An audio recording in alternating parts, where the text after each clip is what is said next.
What you've found in this recent spurt of appointments is you certainly have loyalists, there's no doubt. But whether or not they're competent is another matter.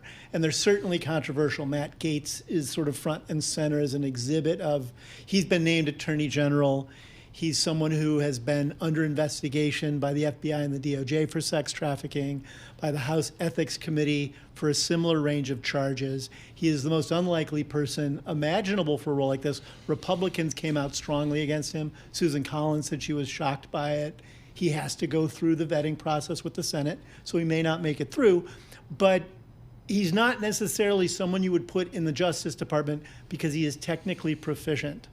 On the other hand, Marco Rubio got appointed to be Secretary of State. He has very strong national security credentials. He's got a diplomatic experience.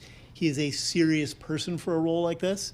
And so, this array of people, Kristi Noem at Homeland Security, Tulsi Gabbard at DNI, neither of them have any experience that would recommend them to those jobs, particularly management or subject expertise. But the common thread binding all of these people is loyalty to Trump. Now, Congress, of course, is now Republican-controlled, or will be under President Trump. Does anybody there, can they still get through the process?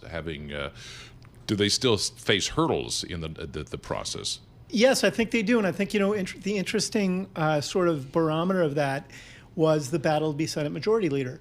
There was a lot of push from the MAGA wing of the party to have Rick Scott appointed as Majority Leader. And it ended up being John Thune. Senator John Thune.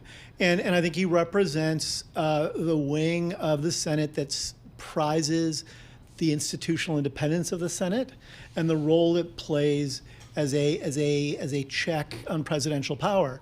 And there was a big push from Tucker Carlson and that wing of people, you have to name Rick Scott. The Senate asserted itself, John Thune is in there. And I think some of the commentary you got from Republican members of the Senate yesterday about Matt Gaetz's appointment, they all said he's still got to get through the nomination process. And so I do think you're going to see some of that.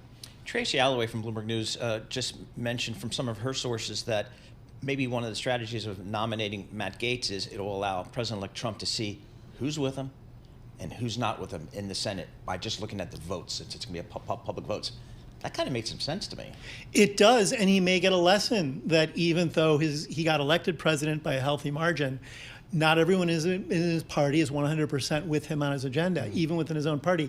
The other way to interpret what might be going on with Gaetz is just sort of a sacrificial lamb. And Trump will put him in there, it will soften the Senate up, and then he'll come back with someone else who may be even more extreme or more capable, or however you want to define it, which is has been a Supreme Court nominee strategy at different times in the past.